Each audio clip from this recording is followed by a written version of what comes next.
Ce programme est financé par les amis et partenaires du ministère de Joyce Meyer.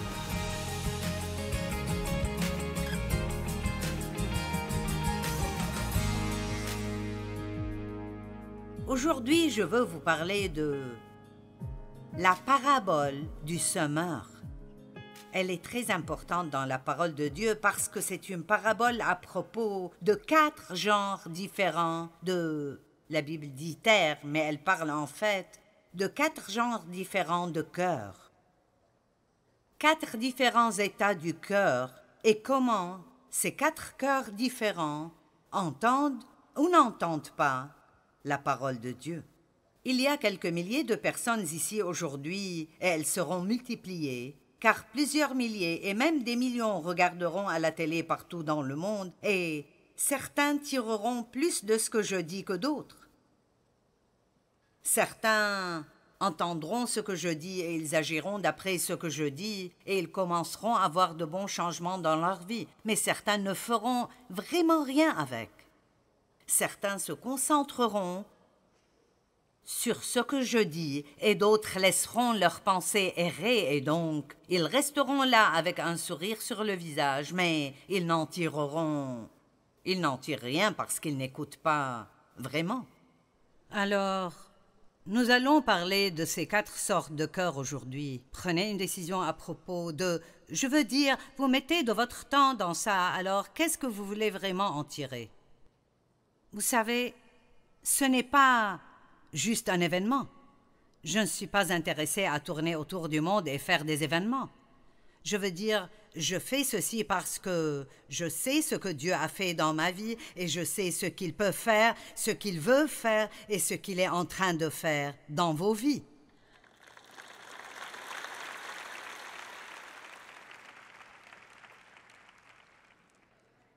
Et je veux tellement que vous ayez la bonne vie que Jésus est mort pour vous donner. Et la seule chose qui rendra ça possible est que vous... Maintenant, écoutez bien. Connaissez la parole et agissez d'après ce que vous entendez. Écoutez sans rien faire est vraiment inutile.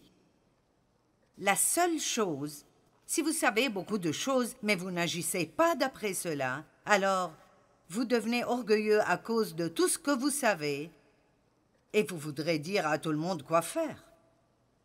Mais si vous ne le faites pas vous-même, ça ne changera pas votre vie. Ce n'est pas juste d'écouter, ce n'est pas juste de souligner dans votre Bible, c'est de faire ce que vous entendez. Et donc le but, quand vous venez à un endroit comme ça, est soit d'être encouragé de « je fais ceci » ou « je dois m'améliorer » dans ce domaine. Je suis heureux d'avoir entendu cela parce que j'ai besoin de ton aide dans ce domaine, Seigneur. Ne prenez pas la peine d'aller à l'église si vous n'y allez pas avec l'intention d'apprendre quelque chose qui vous aidera à grandir et devenir plus comme Christ dans votre vie de tous les jours.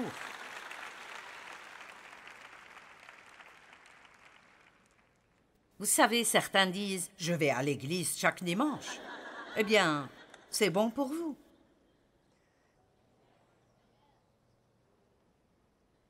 Mais pouvez-vous vous rappeler le jour suivant de ce que le pasteur a dit? J'espère que demain, quand quelqu'un vous demandera de quoi a parlé Joyce, que vous pourrez lui dire pas seulement « je ne sais pas, mais c'était vraiment bien ». Vous savez. Et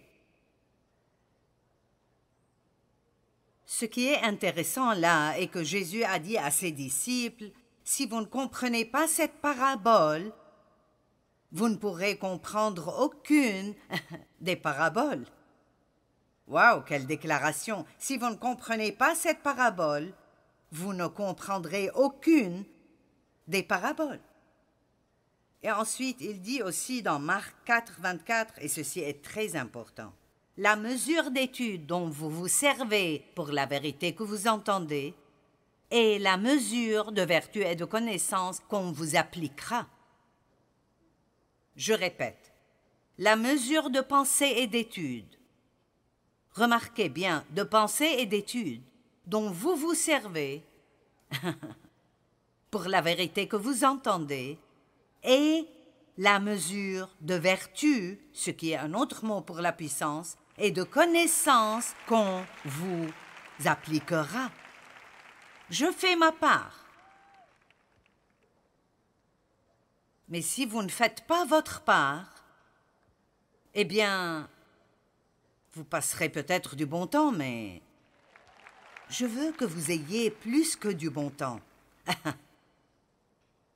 Je ne veux pas que vous soyez désolés d'avoir investi ce temps. Et je veux que dans un an, vous pourriez vous rappeler quelque chose a changé dans ma vie il y a un an, quand je suis allée à cette conférence. On m'a raconté une histoire. La dame me l'a racontée elle-même et je vais prendre le temps de vous la raconter. Elle était à l'une de mes conférences il y a des années. À cette conférence, on avait abusé d'elle. Elle avait toutes sortes de problèmes dans sa vie. Et elle est venue chez moi à la fin de la conférence et elle a dit « J'ai découvert ce week-end pourquoi je n'ai de victoire contre aucun de mes problèmes. » Et elle a dit « Quand je t'ai entendu enseigner, et nous avons parlé entre nous ce week-end, elle a dit, j'ai découvert que chacune de ces autres dames avait des problèmes similaires. Elles avaient toutes eu la victoire. Elles avaient été libérées, mais pas moi. Et elle a dit, comme je les écoutais parler, elles parlaient de choses que Dieu leur avait dites et de choses que Dieu leur avait révélées. Et elles les ont faites et leur vie a changé. Elle a dit, sais-tu que chaque chose que Jésus leur a dit de faire, il me l'a dit aussi. La seule différence est qu'elles les ont faites et pas moi.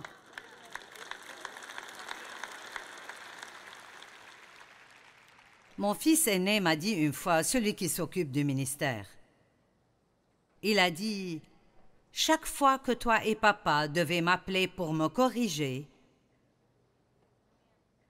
je réalise qu'avant cela, Dieu a toujours essayé de me le dire lui-même.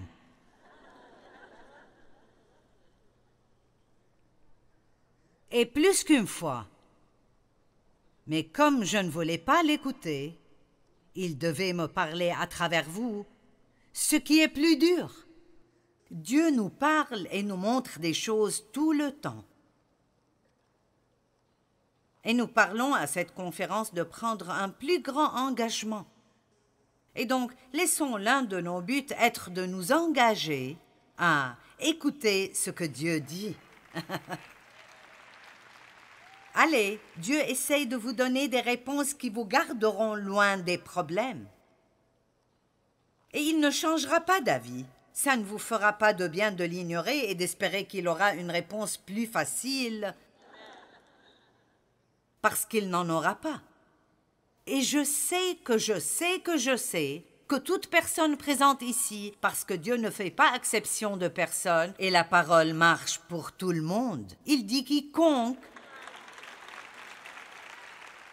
Toute personne qui apprendra la parole, étudiera cette parole et la laissera entrer dans les profondeurs de son cœur, là où elle devient une révélation, et agira d'après ce qu'elle enseigne à plusieurs reprises, pas simplement une fois pour voir si elle marchera. Vous n'en êtes pas arrivé là en faisant une seule mauvaise chose une fois. Et tout ne sera pas réparé juste parce que vous faites une seule chose bien une fois. Vous devez prendre un engagement et faire ce que Dieu dit encore et encore. Personne ne peut faire ça et revenir me dire que Dieu n'a pas changé sa vie.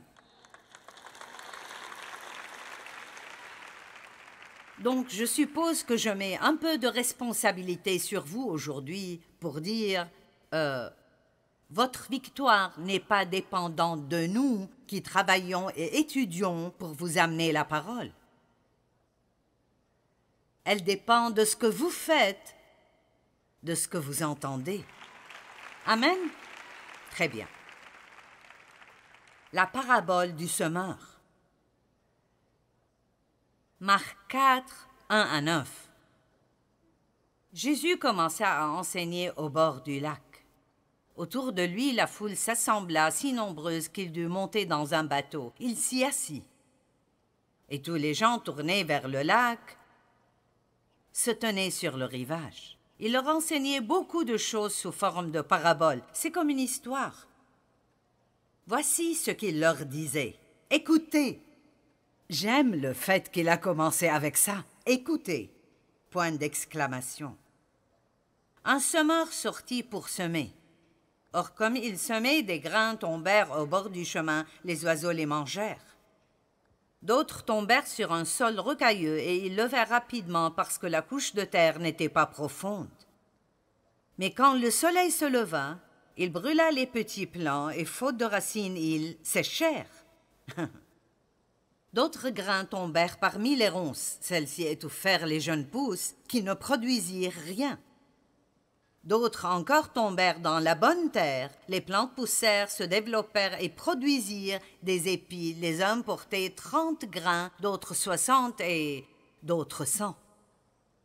Jésus ajouta « Celui qui a des oreilles pour entendre, qu'il entende bien. » C'est intéressant, certaines des petites phrases qu'il met là-dedans, auxquelles nous ne pensons jamais vraiment beaucoup. Celui qui a des oreilles pour entendre, qu'il entende. Et donc, ce qu'il dit vraiment est « Maintenant, je dis quelque chose qui est pour tout le monde. »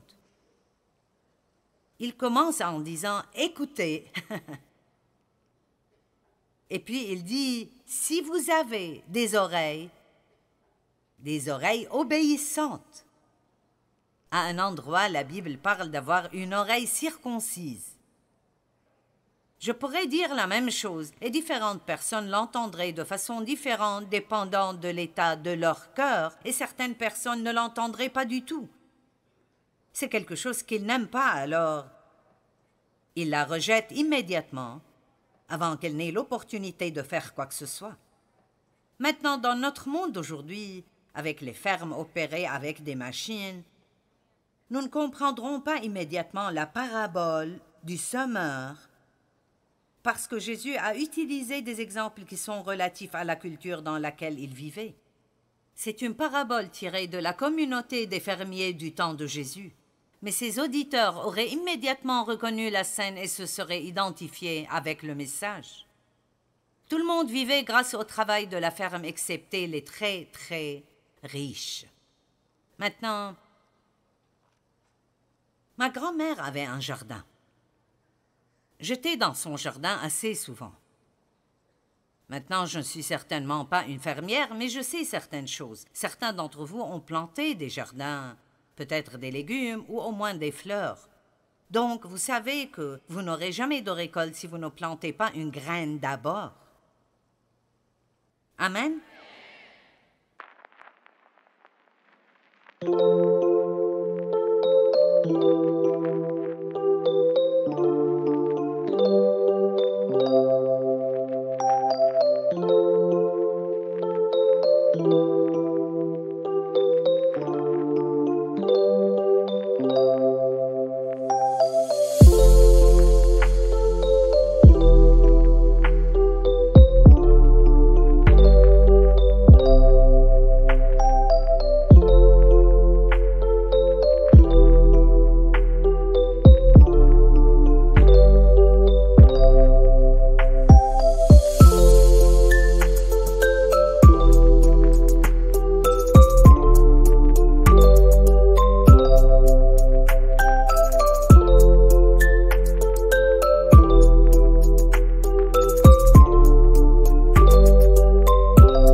que la terre reste, il y aura du temps pour la semence et pour la récolte.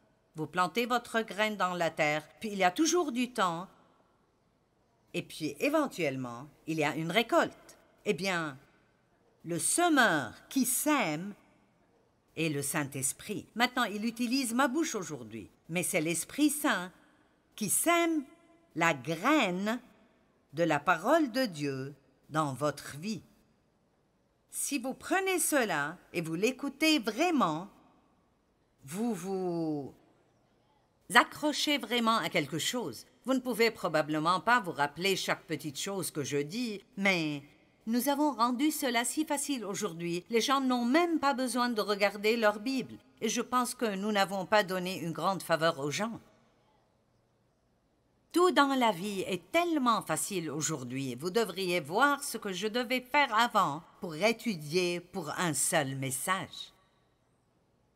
Maintenant, vous sortez juste votre ordinateur et vous pouvez trouver tout ce que vous voulez. J'ai lu quelque chose que j'ai beaucoup aimé. N'importe qui peut se rapprocher de Dieu, mais tout dépend de combien de temps ils veulent consacrer à ça. Dieu ne choisit pas juste une poignée de personnes spéciales qui sont proches de lui et tout le reste du monde n'obtient pas cette opportunité. Nous avons tous des choix dans la vie concernant ce que nous allons faire de notre temps. Et donc, il n'y a rien dans cette parabole qui dit « Ça a bien marché pour certaines personnes, mais pas pour d'autres, parce que la qualité de la graine que certaines personnes ont eue était meilleure que d'autres. » La graine que je vous donne aujourd'hui est parfaite. C'est une graine en bonne santé. C'est une bonne graine. Donc, il n'y a rien de mal dans cette graine. Si vous ne tirez rien de ceci, ce n'est pas à cause de la graine. C'est l'état de votre cœur. Et comment vous entendez? 4 genres de terre, 4 genres de cœur. La première était le bord du chemin. Il était si dur que quand le semeur, c'est comme s'il avait un sac autour du cou et il était plein de graines et il en jetait juste partout. Et c'est vraiment ce que je fais aujourd'hui. Je les jette. Et c'est palpitant de penser que nous sommes ici, à Ohio, avec quelques milliers de personnes ici, mais ce message est enregistré et ira tout autour du monde en 100 langues différentes. Donc, mon Dieu, nous semons aujourd'hui. Nous jetons des graines partout. Mais certaines personnes verront cela sur leur télé et diront « Oh oui, une autre de ces fanatiques de la Bible. » Parce qu'elles ont un problème de cœur. Elles ont une mauvaise attitude. Certaines personnes ont une mauvaise attitude contre des personnes comme moi et elles ne savent même pas pourquoi. C'est étonnant les choses que nous croyons et nous ne savons même pas pourquoi. Oh, quelqu'un a dit une fois, donc, j'ai dit d'accord. Des graines sont tombées sur un sol rocailleux, d'autres parmi les ronces et d'autres dans la bonne terre. Il n'a pas donné plus d'explications à ce moment-là à la foule, mais plus tard Jésus a pris ses disciples de côté et il leur a dit « Vous ne comprenez pas cette parabole? Comment alors comprendrez-vous les autres paraboles? » Eh bien, je n'ai jamais vraiment pensé à cela autant que je l'ai fait quand je me préparais pour ceci. Et j'ai pensé, ceci est important.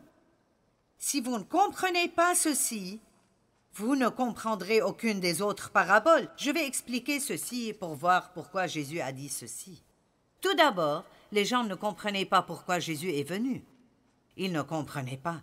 Il est venu pour amener une révolution. Et une révolution veut dire que les choses se retournent et quelqu'un vient et commence à faire des choses que personne n'a vues avant et cela amènera de grands changements. Les gens ne comprenaient pas le type de révolution qu'il amenait.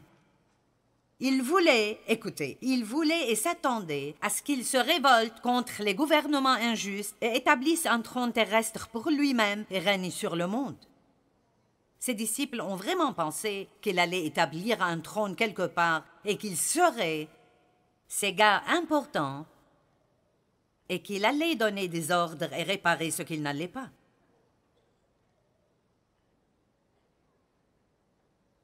Jésus a annoncé dès le début de son ministère, le royaume de Dieu est là.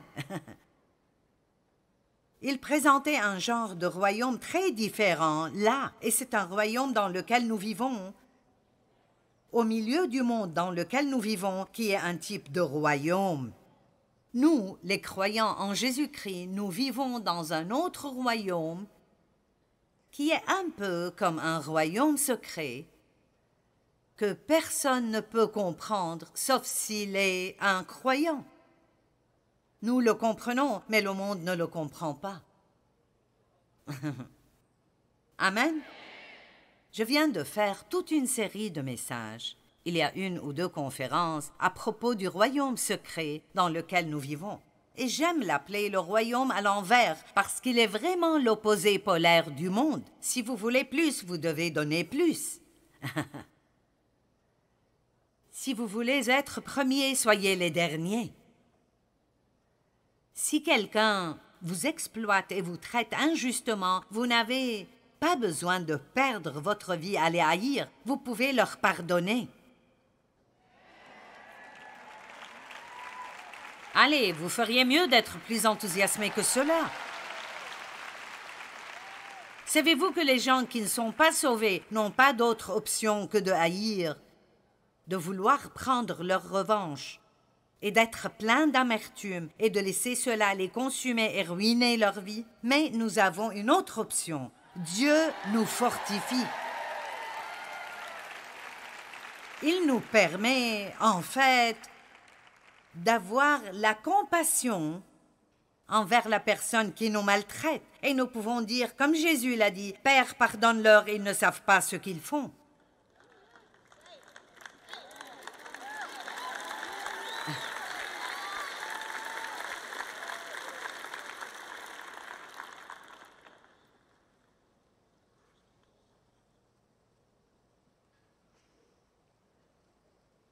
Il voulait qu'ils vivent la meilleure vie imaginable dans ce royaume.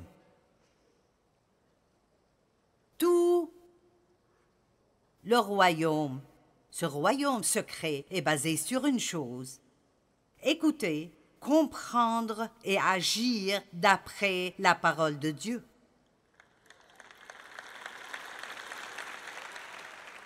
Je ne sais même pas comment dire à quelqu'un qui ne sait pas déjà combien les paroles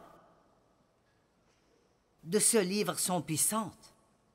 Je veux dire, Mike partageait juste 2 témoignages avec moi aujourd'hui de 2 magnifiques dames amish qui sont là. Et l'une d'entre elles a dit qu'on a abusé d'elle et elle cherchait de l'aide. Elle est allée à la bibliothèque publique et a trouvé un tas de mes livres. C'était le champ de bataille de la pensée. Et sa vie a été complètement transformée. Et maintenant, elle enseigne.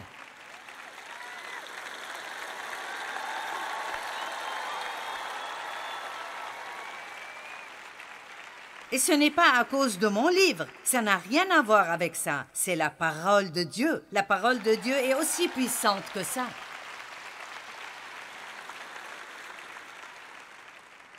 C'est pour cela que vous venez et vous asseyez dans un bâtiment qui est un peu trop froid aujourd'hui. La parole de Dieu est remplie de puissance. Vous n'entendez pas juste des paroles normales quand vous entendez la parole de Dieu. C'est comme des balles de puissance. Mais écoutez, la parole de Dieu est comme de la nourriture. Si vous avalez votre nourriture tout rond ou vous mâchez à peine, vous n'en obtiendrez aucune valeur nutritive. Vous comprenez cela? C'est de même avec la parole de Dieu. Vous pouvez m'entendre parler de cela aujourd'hui, et je ne dis pas que vous ne prendrez rien de cela. Quelqu'un pourrait en tirer quelque chose.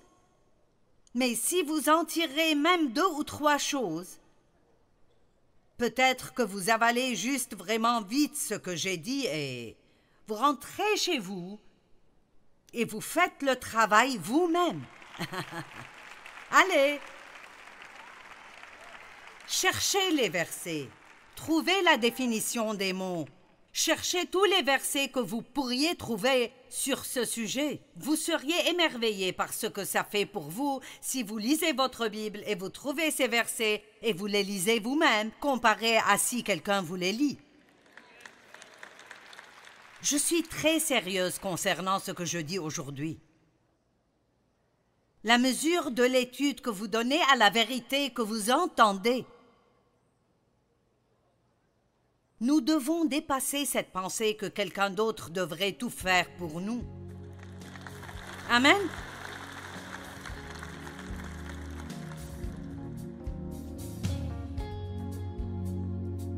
Jésus est venu pour amener une révolution, mais elle était différente de ce qu'il voulait. Nous disons tous que nous aimerions entendre de Dieu, mais pas tout le monde est prêt à écouter.